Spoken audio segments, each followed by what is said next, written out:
This is Mr. Hornsby83 with Mr. Hornsby83 Review, and Black Dynamite Review. I was going to do it last week, but I figured if nobody's going to watch, why should I care to even do a video? Because it seems like my last few videos have not got any views, not even from family members of mine or anything. That really ticks me off, because if they had YouTube channels, I'd frickin' be supporting their channels, but I guess my channel don't matter. Nobody wants to support me, fine, whatever, but just want to support a frickin' fat guy who plays with action figures all day, fine, do whatever.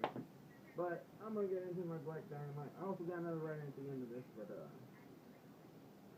alright, I'm going to get into my Black Dynamite review, and I'm going to start with last night's, badass sing-along, or Bill Cosby ain't himself. And this episode was pretty funny. I mean, it was a hilarious episode. I mean, any episode of any black comedy show makes fun of Bill Cosby. It's gotta be funny. I mean, come on now. I mean, Bill Cosby. I mean, he's an okay actor in that, but, you know, it's just funny that they take cheap shots. I mean, even the freaking Boondocks did before they ended. But, well, it starts out with a song with Black Dynamite and them writing a rant. Well, actually, it starts out with the producer talking about he's gonna make a very black action movie or something, because he's like done a bunch of other black movies, which they mentioned at the beginning. And then you see Black Dynamite and them riding, and they're listening to it on the radio, and and then they're talking about they should go see the movie, and Black Dynamite's like, why, when we live that life, like, in real life all the time? And, then, they go there, and then the, Black Panthers, which are called the Black Pumas, or something like that in, the show. I guess because of copyright purposes and that, and because they probably get sued by the real Black Panthers, so. You know, so they call them the Black Punas, and they're trying to get their cable, they're trying to get their cable back on, so they go to rob the movie producer dressed up like women, but that was after Black Dynamite and then met the cast that looked awful familiar to Black Dynamite and his crew. The lead actor looked a lot like Black Dynamite, and they had a guy that looked like Bullhorn, a guy that looked like Cream Corn, a woman that looked like Honeybee. And the movie, which was pretty funny, and like, they kept talking about how, and then at first when Black Dynamite seen the other cast, we seen the guy that looked like him, he was talking about, well, maybe it's just a coincidence. And then when he sees the black actor that looks like him, he gets mad, he's like, this is no coincidence, why is this guy looking like me, and this and that, and it's just like, he's kind of going off a little, and then after that, you know, Black Dynamite, then the Black Pumas try to rob the guy, and they're like, you're supposed to pay us to film in our hood. One of the men said, actually, we're just trying to get this money for our cable, but then the leader smacked him and told him, we're trying to get it because you're supposed to pay us, and this and that. It was just a hilarious episode. And then Bill Cosby, like, after that situation's over, Bill Cosby kidnaps the cast of the movie, and he's trying to make them, like, reformed, which is kind of pretty, that's like the whole plot of the whole episode, basically. But, then, Honeybee and them say, well, actually it was Cream Corn's idea, and Black Dynamite said it was a stupid idea, but the director said, that's a brilliant idea. But, then after that, Black Dynamite goes looking for the black actors, and, like, looking to see where they are, and, at first he thought the Black Pumas did kidnap them, because, like, he seen, like, the strip club, I guess a reformed strip club, where they, instead of stripping, they come out naked, and then they throw clothes on the stage, and then they put their clothes back on, and, you know, it was just a funny episode, but, you know, he didn't see the part with the date raper thing, and the Jello, talking about Bill Cosby, and, like, and you know how Bill Cosby did the Jello commercials back in the day, and that, and, then after that, Black Dynamite goes to that club, and he's trying to find out who, if they did it. They said no, they said Bill Cosby did it, and then he goes to talk to some of the people that work at that club, and, then, after that, he, talks to this old lady who's, like, wanting him to, you know, she don't want to be reformed, she wants to get it on, but she's, like, really old and kind of fat, and that Black Dynamite's like, I don't know. Right now I don't want none, and then, like, later on he has to, because she knows where Bill Cosby is, so he was forced to do it anyway. And then they finds Bill Cosby and goes to say to reform. And Bill Cosby had the actors, and he was wanting to do a show called Huxtables, which sounds a lot like the Cosby Show, which probably was Cosby Show, but they used the Huxtables. But you know, then Black Dynamite barges in there after, you know, they've been through torture and Cosby trying to reprogram them and they weren't doing it the way they wanted. They were still cussing and saying, like, you know, sexual terms that you use on the streets and that. You know, so after Black Dynamite comes in, saves them, and,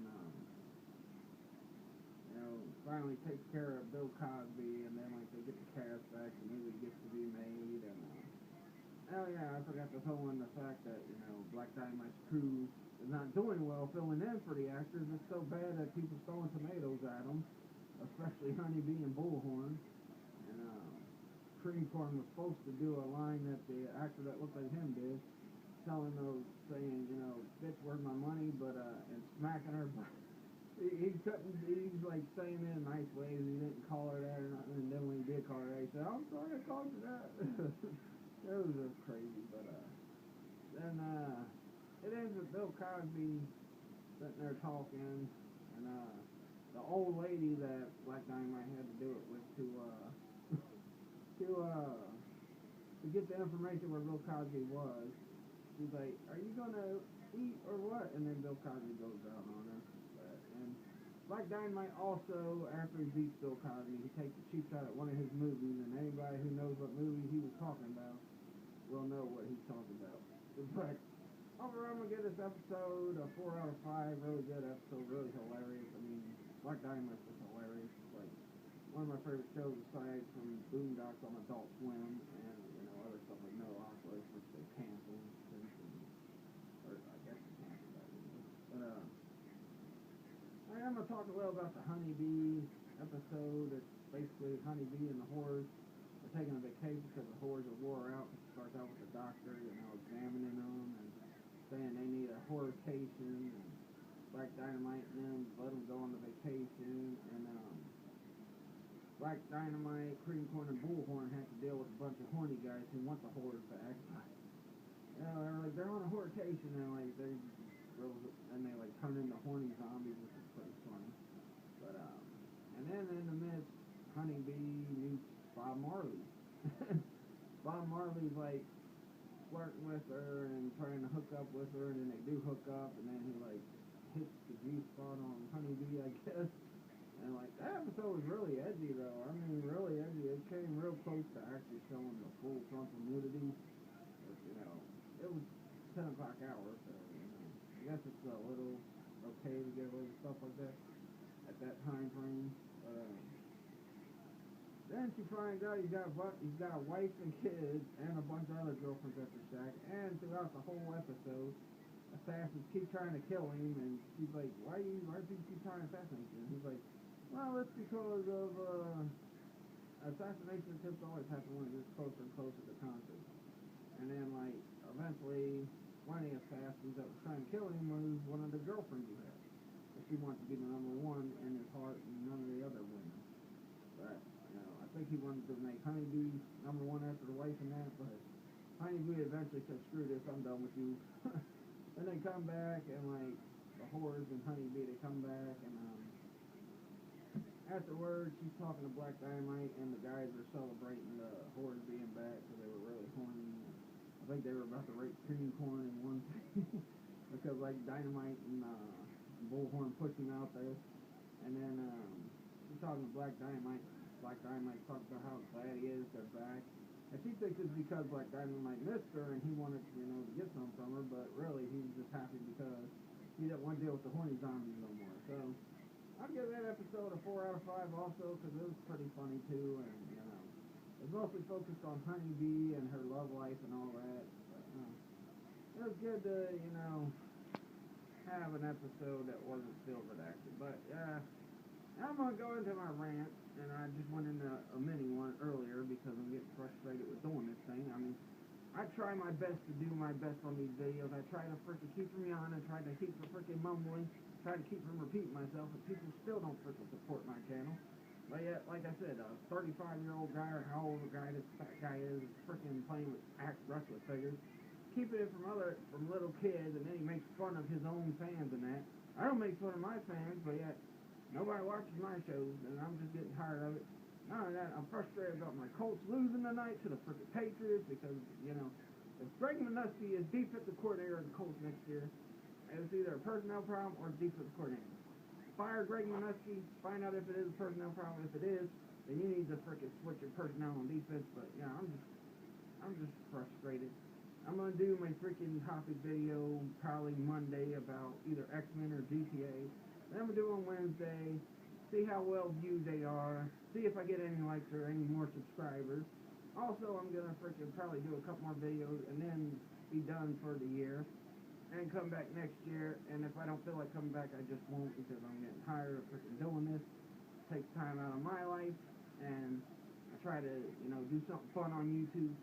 Try to give people opinions. Try to be like, you know, shows like Pole Wrestling Pulse and all that that say what the fans say. But apparently nobody appreciates it. Like my comic book war one, when Apocalypse Darkside didn't get many views.